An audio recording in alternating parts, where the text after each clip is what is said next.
Olá, galera, tudo bem? Turma, nós vamos falar hoje sobre vacinação contra a raiva. Esse é o nosso último assunto, tá? Para encerrar a matéria.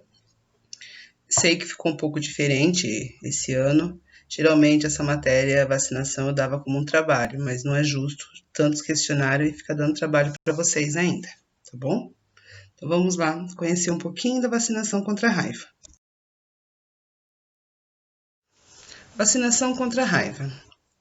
Não podemos arriscar e deixar de vacinar. A raiva é uma doença muito perigosa.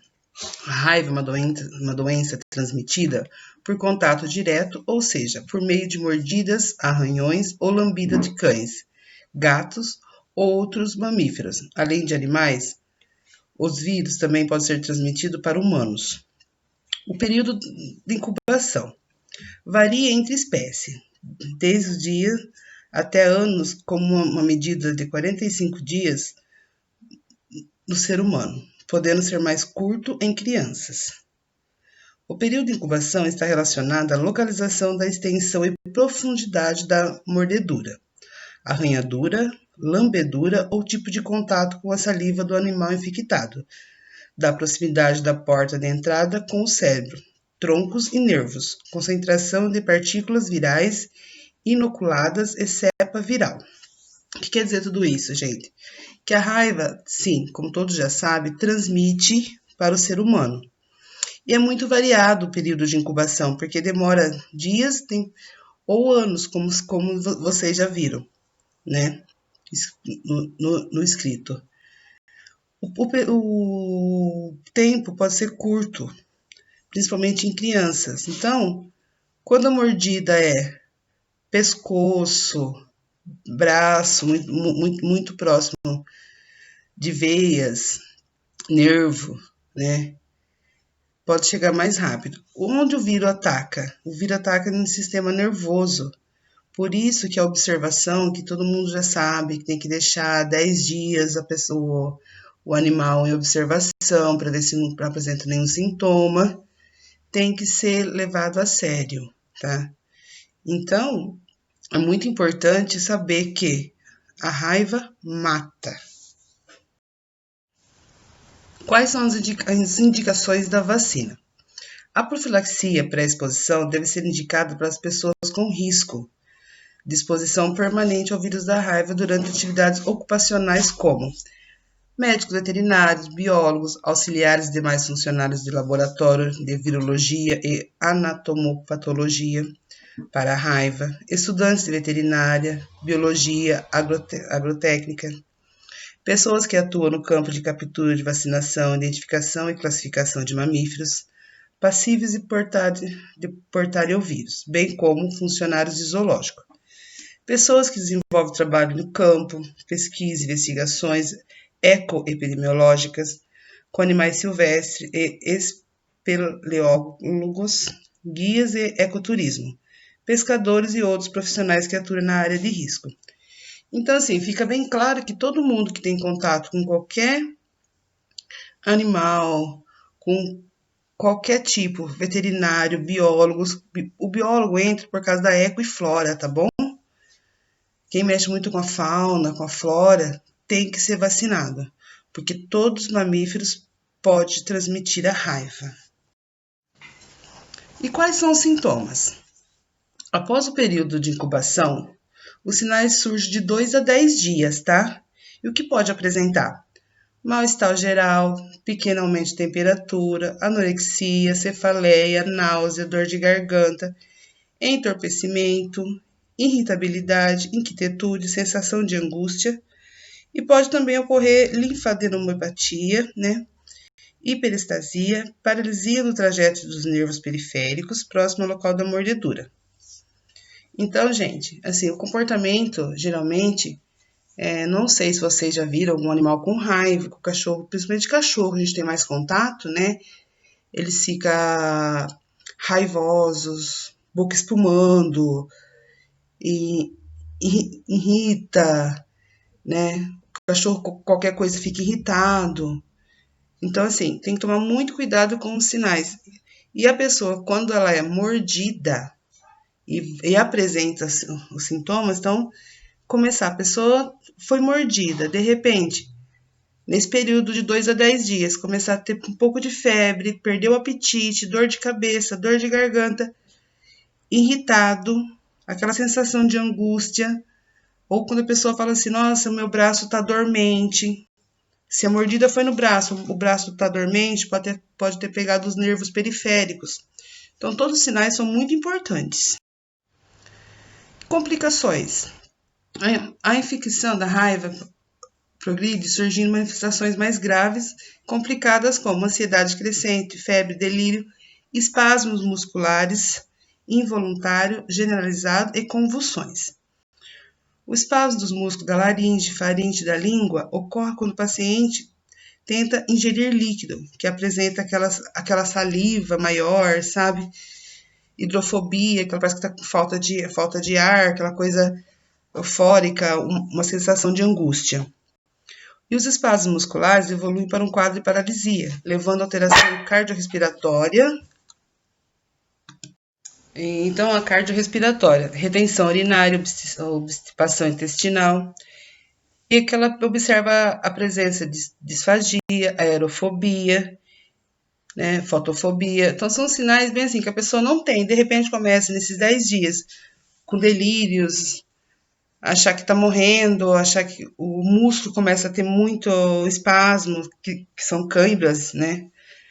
E o mais grave quando começa a convulsão. Então, são fatores importantes. E como é feito esse diagnóstico?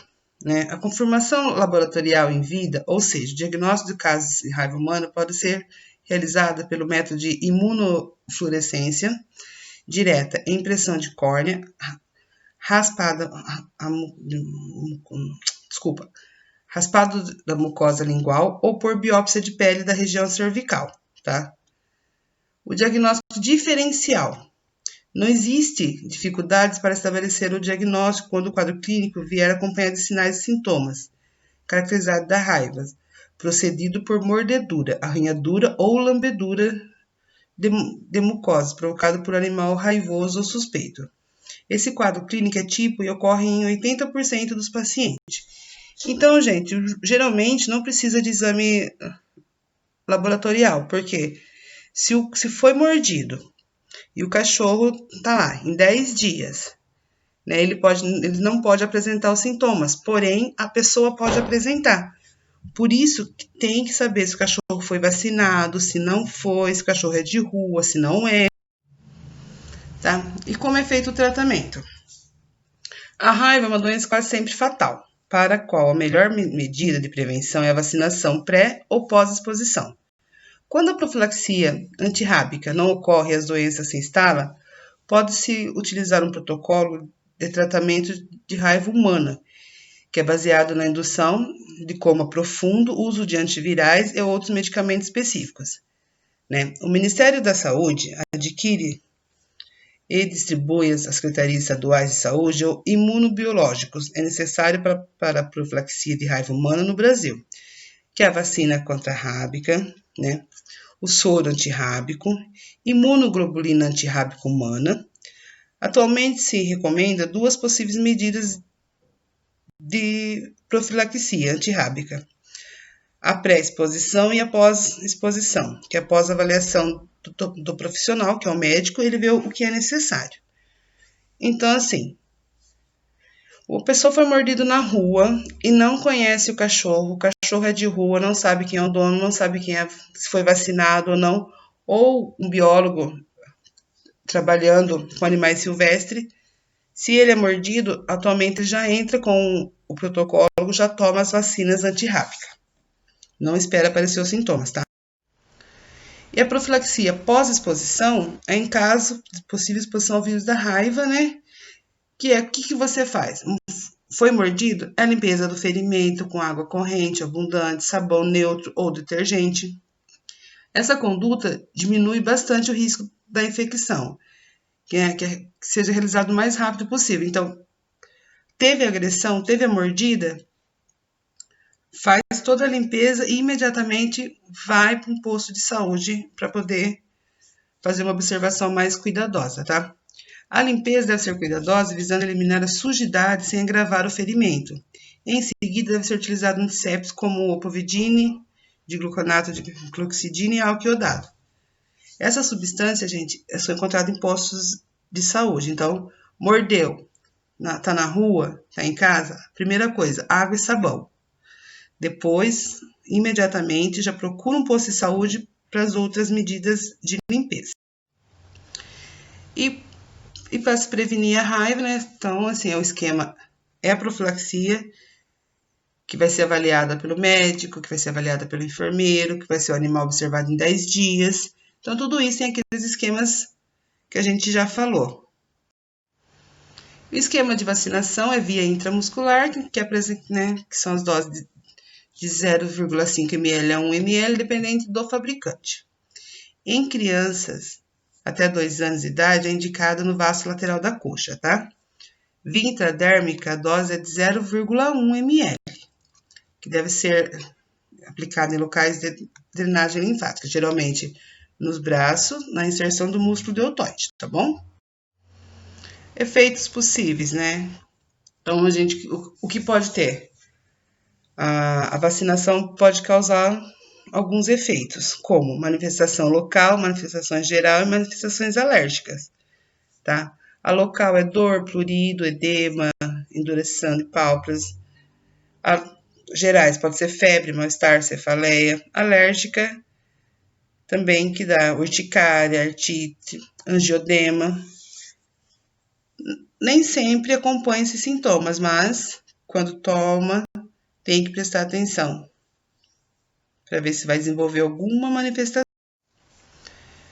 E nós vamos falar um pouquinho também dos cuidados com o tétano após o ferimento. Então, a limpeza do ferimento é realizada com água e sabão, como já falamos anteriormente. Por quê? Se tiver algum corpo estranho, alguma remoção de área suspeita que pode causar infecção, aí o profissional vai fazer todas essas limpezas.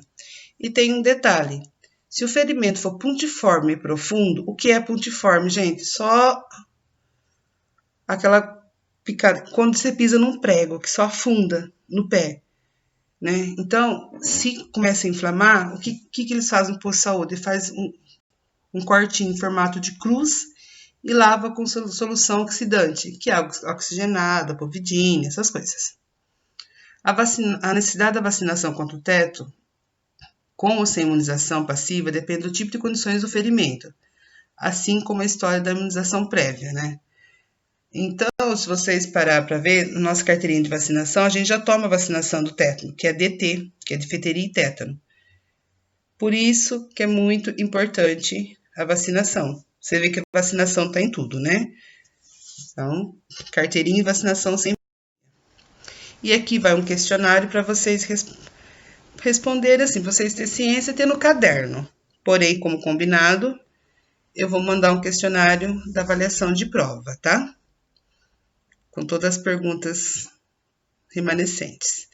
Beijos, galera. Até mais, logo iremos nos ver.